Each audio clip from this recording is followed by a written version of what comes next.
Welcome to Focus. My name is Leroy Smith, and I have with me Central Executive Member for the People's National Congress Reform and a candidate for the APNU's 2025 elections list, Mr. Ganesh Mahipaul. Did I pronounce your last name correct? Yes, you did. All right. One of few who happens to do it well. Welcome to Big Smith News Watch. Welcome to Focus. Welcome to our studios. Thank you. Thank you very much for having me. As I usually say to people that we interview or that I interview, I come unscripted. So I will do as I did earlier, which is introduce you to my viewers. And I'm going to also remind my viewers that Mr. Mahipaul is a part of the APNU. They're running for government and to also be the party that selects the president or has the president of this country following the 2025 elections on September 1. I would like you to tell us what, or before I go there, let me start very flat. Is the PNC losing or has the PNC lost grounds? I don't believe the PNCR lost any grounds. In fact, I believe strongly we have gained grounds. And this is premised not on perception, but facts that are before us. And it starts with our membership. When in 2020 we vacated office, our membership was 18,000 plus. And here in 2025, our membership is 23,000 plus. So that is evidence that we have built our party stronger and we have done our groundwork to reconsolidate with our base and to ensure that we enter the 2025 elections as a solid party being a part of the partnership, which is APNU. So I wouldn't say that we have lost grounds. You will see some people who had Facebook likes and were dominant on social media that have left us, such as James Bond, Amanza Walton Desir, Geeta Chandan Edmond to an extent, and maybe a few others that had Facebook presence because of the PNCR. But I remind you, the PNCR is a political movement established since 1955, and we are grounded in all 10 administrative regions. And there are several people in their respective regions who are extremely popular and not necessarily on social media, but within their communities, and they were able to strengthen their membership in those respective regions.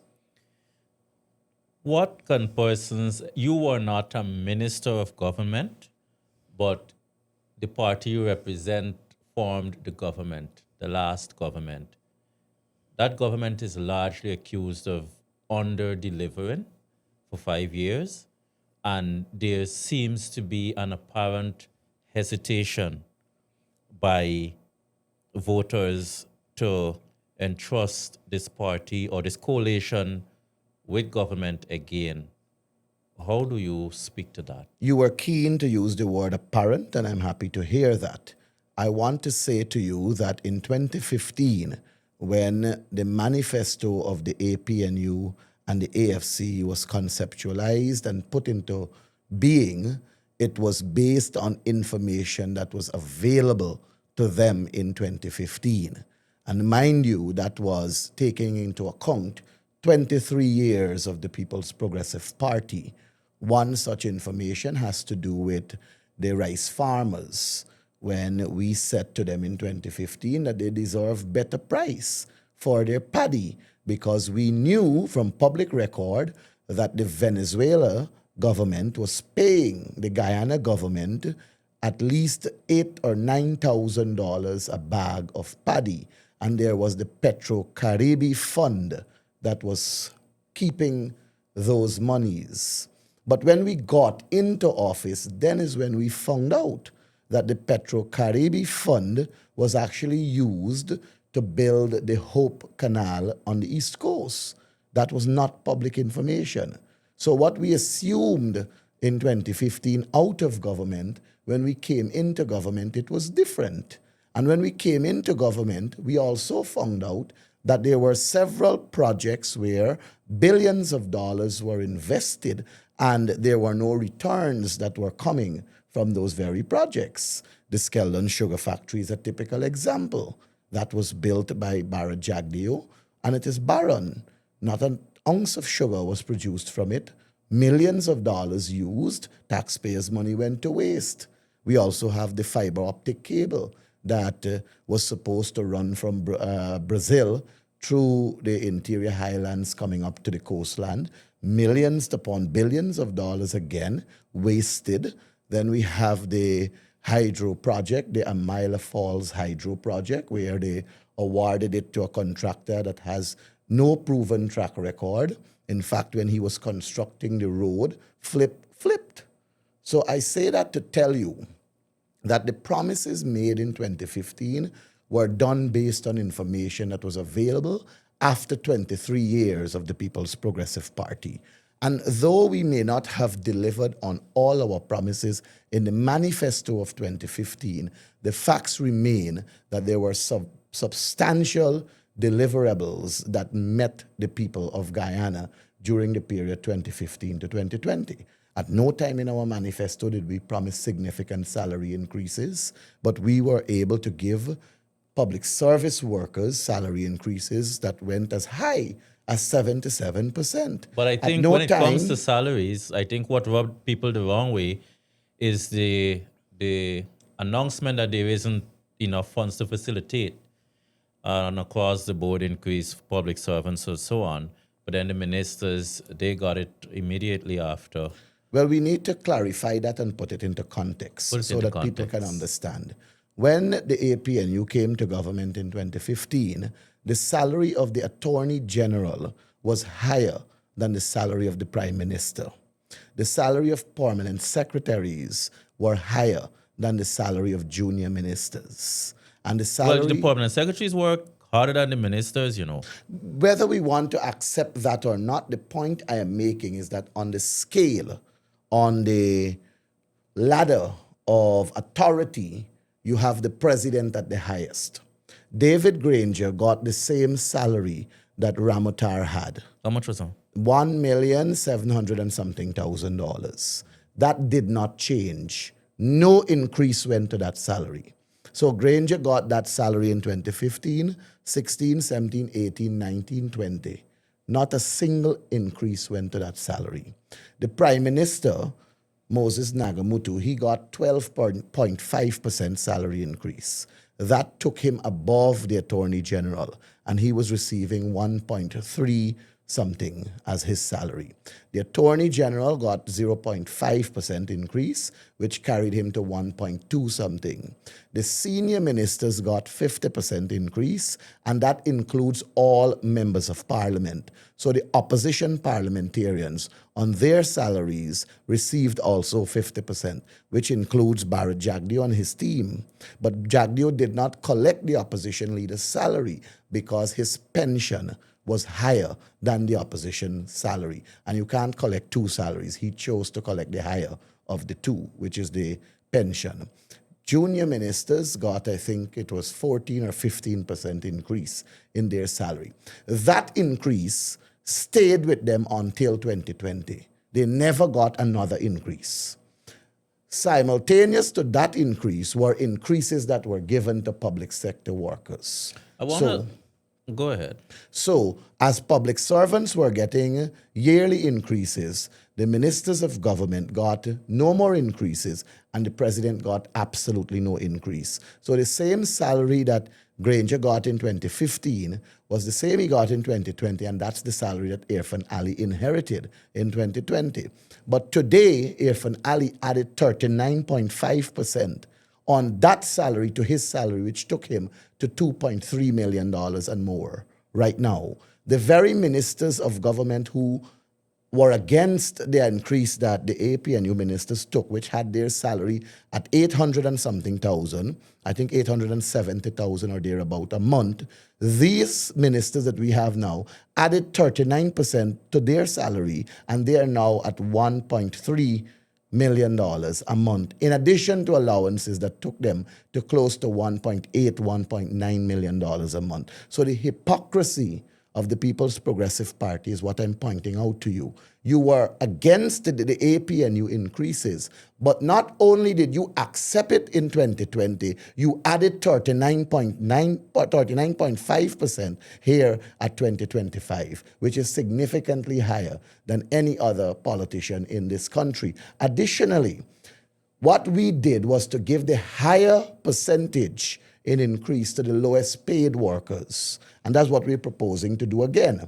The highest percentage must go to the worker who's earning less, and the lower percentage goes to those who are earning high.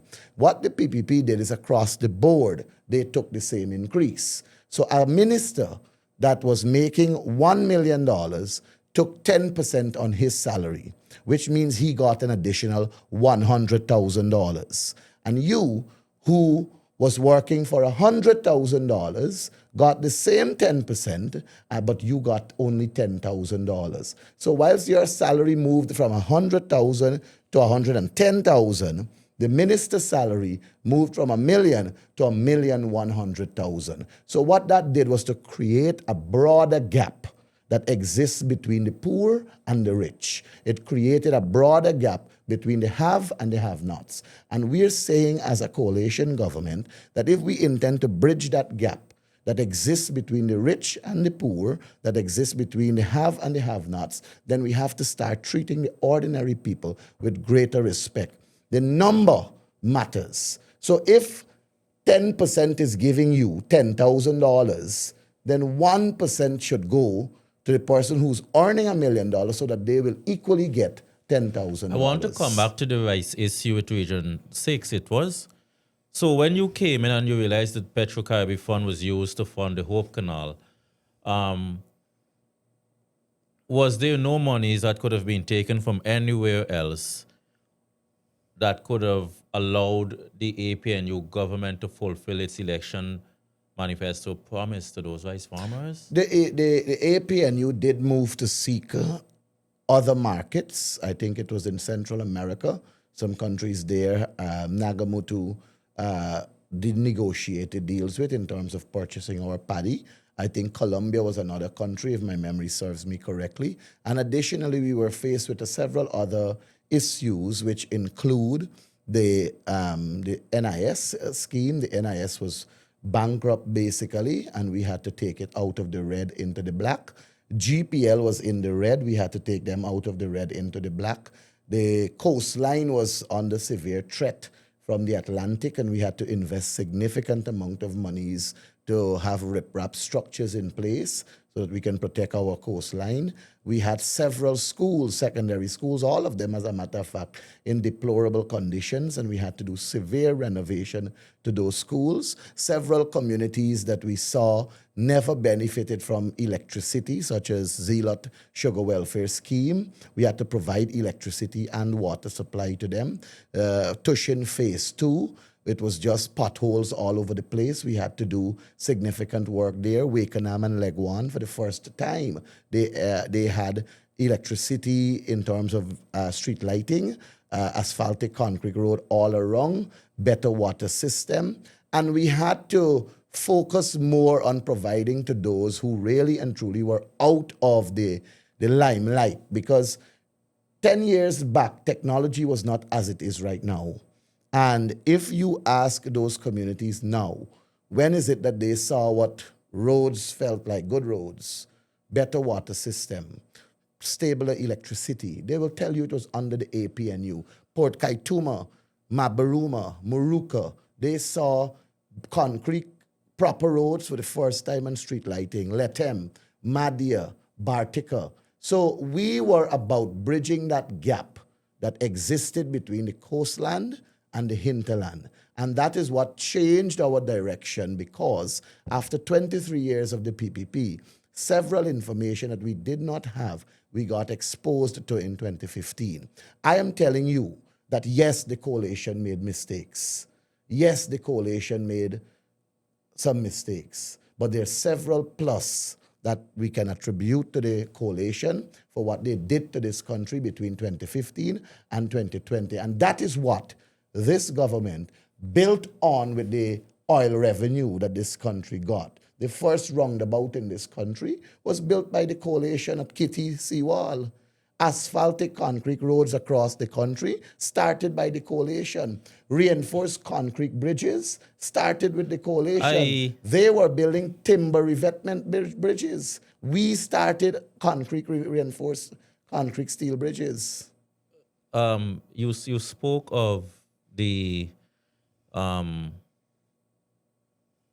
there's several things you spoke of there just now, but what I want to focus on is where you said that when the APNU came in, are you suggesting or are you confirming that while they had this manifesto, which was built based on the information they received while in opposition, when they got into government, you're saying that when the APNU got into government and realized what is before it, what needs fixing and what not, what could wait a little longer, you're confirming that there was a shift in course from the manifesto in order to achieve a particular outcome? Not a complete shift, but there was a shift to increase the lives of our ordinary people, to make the ordinary man the real man, more investment into the people. And that was what the shift was about, but not a complete shift. And But what it does now is that before you go on, did the shift, was any major internal reviews done to ensure that the shift or what we're leaving behind to take up or to cater for what we realize needs to be done, was any heavy work done in determining which and which we should shift from?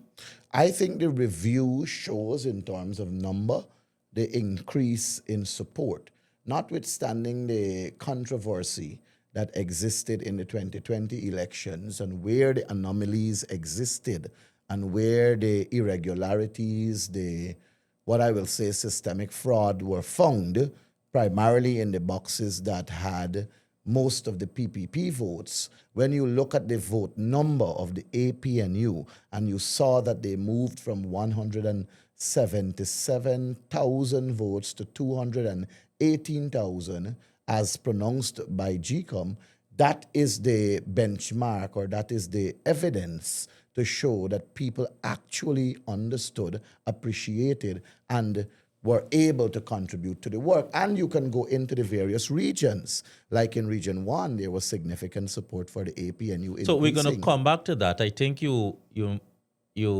missed my question. What I was asking, you said there was a shift, a course shift from the manifesto in order to achieve in other areas. Like, so you realize that there's a gap that needs to be bridged between, and when you get into office, when you got into office, you realize that this gap was really large, so you needed to fix that. So you started paying some attention to that. Now, while paying the attention to that, or before moving there, was any study done in the party to determine that we could shift away from this campaign promise, this other one, and this other one? We could put these on the back burner while we put some effort here. I'm asking if a proper study was done to realize that maybe that shift is what might have caused the APNU I to now also be understand what shifted you're out saying. of office. Well, let me say that I am not in a position to answer that because at that time when that was going on, I was concentrating on Region 3 as a staff in Region 3 and not at a ministerial level of the government. But what I know is that the investment that was done in Region 3, that the work that was done in Region 3 to lift the people out of the nightmare they were in, benefited us because we saw a significant increase in the number of votes we received in Region 3 in the 2020 elections. We came in 2015 with 18,000 plus votes, and in 2025 we got 23,000 votes. What systems are in place to safeguard? Well, the coalition has been alleging attempts to rig. The smaller parties have been attempting to rig. Have been alleging attempts to rig or positioning to rig. So I'm asking now, what systems are in place by your party to ensure that the regions and the areas that you're contesting, where you have party agents and so on in these polling stations, what systems are in place to ensure that no attempt is made to rig or What rob you of a vote that you might have been deserving what of? I will tell you is that the recount exercise opened our eyes to a lot of things. And we have put measures in place that we know will better protect our supporters, their vote, and every Guyanese, their vote. I can confirm with you that at every polling station, we will have polling agents. At every polling station, we will have a better system in place to manage, and there are some other measures which I don't think tactically as a politician is worthy to mention here in studio. But I can assure you that the recount exercise made us see a lot of things that required a lot of different measures which we have put in place. I'll come back to polling stations. What is this thing with this long cry and this long argument and request for the SOPs of the APNU? What is really the I don't know. SOP Yeah, but drama? let me say this to you. First There of all, was the is all right, go ahead. there is one original SOP, and that is held by GCOM. And that is what is used for the declaration of results. The other political parties are given copies of the SOP. And those copies are for their record keeping, and it is for them to have as the substance to verify what GCOM would say.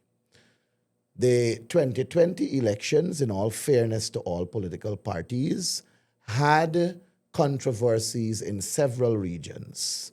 Region 4 probably was the one that was most spoken of. But in Region 3, a recount was requested that was denied. In Region 6, a recount was requested that was denied. In Region 5, a recount started and stopped halfway. And many people may not remember that or may not even know these things. And that is what caused the president at the time, David Granger, and the opposition leader at the time, Bharat Jagdeo, to agree on a national recount. And it was Claudette Singh who told the court that they can facilitate that because it was agreed by Granger and Jagdeo. The national recount was not a one-sided approach. It was a full agreement. So if they did not agree, we may not have gotten a recount. Perhaps we may not have gotten a recount. But I do know that it was a full agreement with David Granger and Jagdeo. And the recount had a four-stage process. Things happened, changes happened, and at the second stage of the recount exercise, after the 5-month hiatus, GCOM declared Irfan Ali as the elected president and PPP as the winner. And that's why we're here where we are today. But I want your viewers and you to understand that a recount was not a decision of one, it was a decision of all. The SOP. That became irrelevant because the recount generated what you call statements of recount. So the SOP became irrelevant, and any challenge to the election, any challenge to the validity and everything else has to be premised on an SOR, statement of recount. Okay, good. So you spoke of the recount being an agreement by the two, which is public knowledge. Well, I don't think so because certain people didn't know that. Okay, When I told certain people, they were actually shocked. They didn't know that. good. So David Granger and Bharat Jagdeo, as president and opposition leader respectively, agreed to a national recount after they realized that we were having issues with boxes. So we got GCOM facilitated that based on the fact that, okay, the two big boys won it. We can agree, that's it. What if there is a need for a recount now?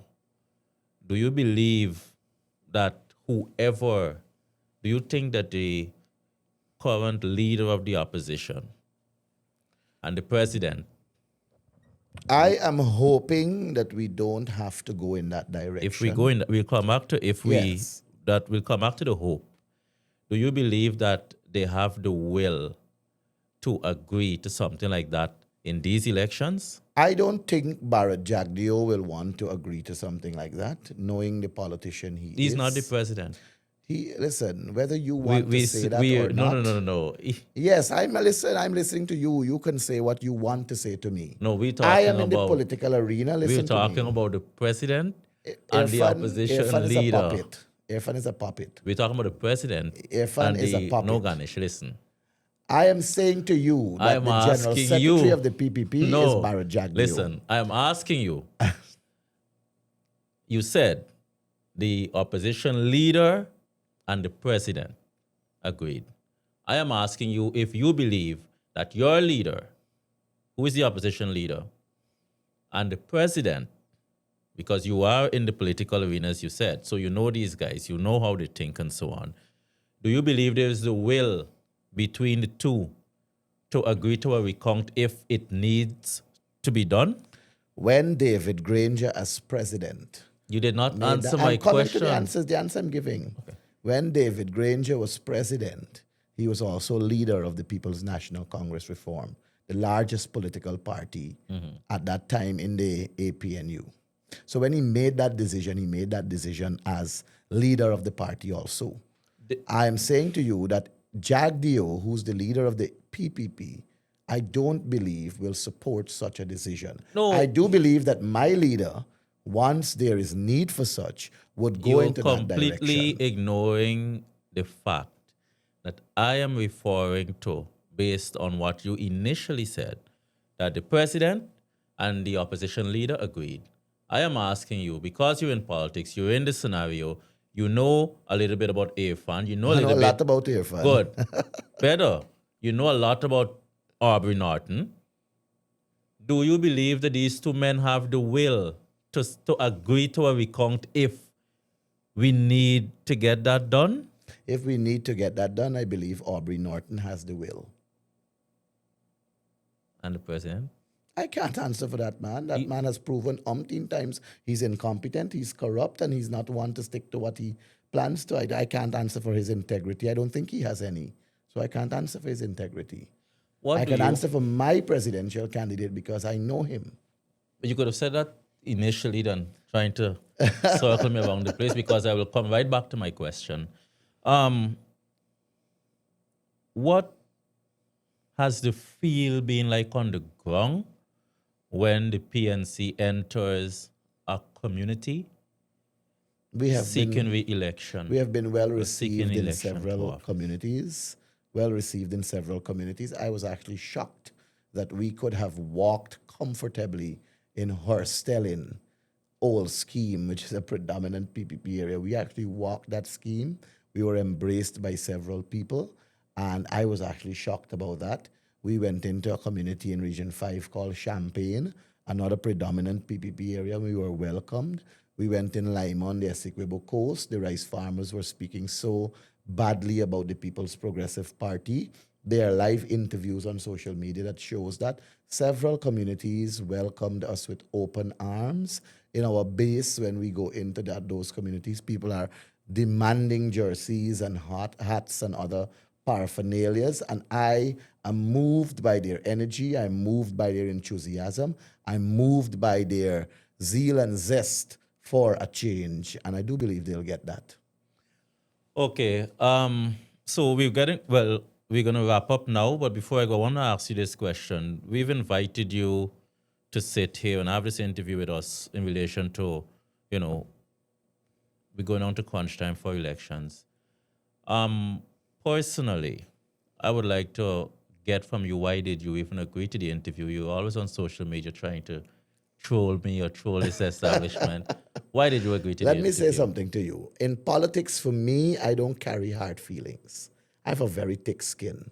And I am someone who's firm in what I believe in, and I stand and represent whatever I believe in. What are some of the things you believe in? I believe in good governance. I believe in accountability. I believe in transparency. I believe in service to humanity is service to God. I believe in lifting ordinary people and making them comfortable. I think I have a very good track record of not sidelining anyone. Anybody who asks me for assistance, once I can provide it or once I can make the link for them to get assistance.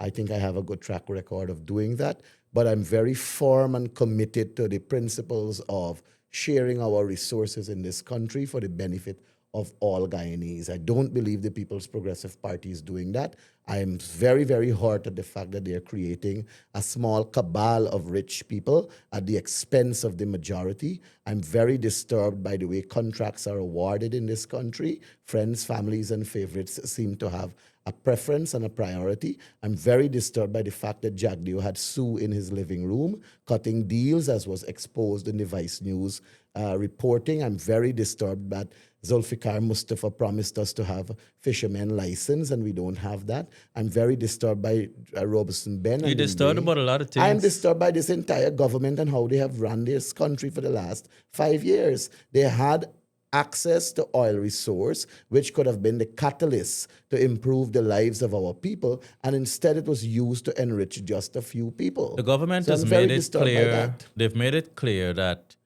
uh, violence post-election will not be tolerated. What message do you want to send to your base and your supporters in relation to a peaceful election period after polls?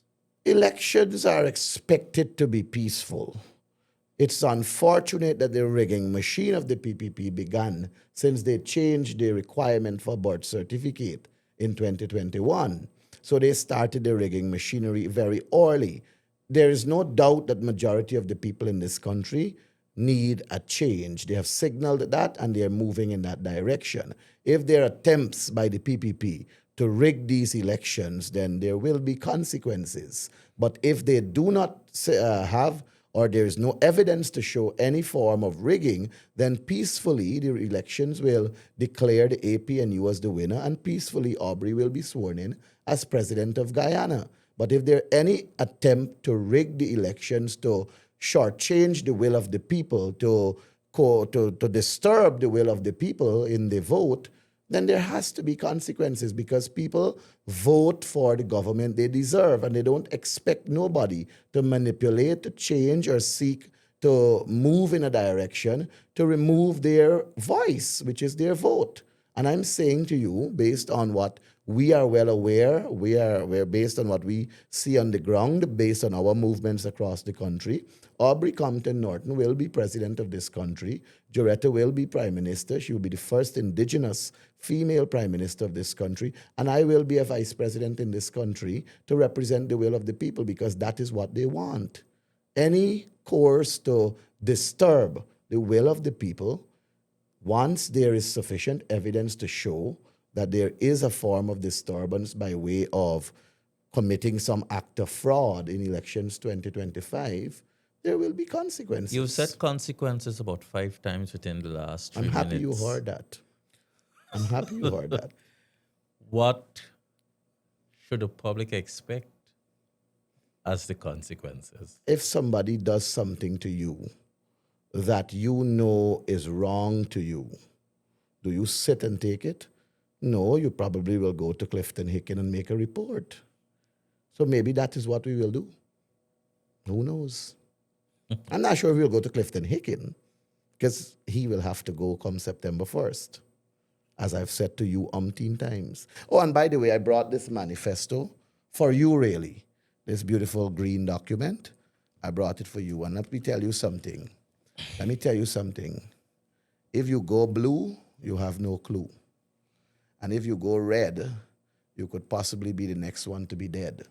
So just go green and stay clean. The Commissioner of Police, Ganesh, I will not allow you to just make a swipe at him and leave. I didn't make a swipe. He has to go. He's old, he's expired, he's not qualified nor certified for that position. The man is a good professional policeman. He's been able to bring some level of sanity. Really? Where is Yes, it? and Where is it? safety. In the Brutus? In the Brutus? Is it? In safety. Let me ask you, where is it? Of Is the it in, citizens of is this it in the country. Brutus scandal the, that he the never funny spoke thing on? is, the funny Is thing it with is, Karimbach that he never when it spoke comes on? to the commissioner, Is it? You're listen, not answering no, I'm me. going to answer you Where just is the now. sanity? I will answer you. The sanity Listen, may be with you and him, with your no, relationship, but not with the I will Guyanese answer you. people.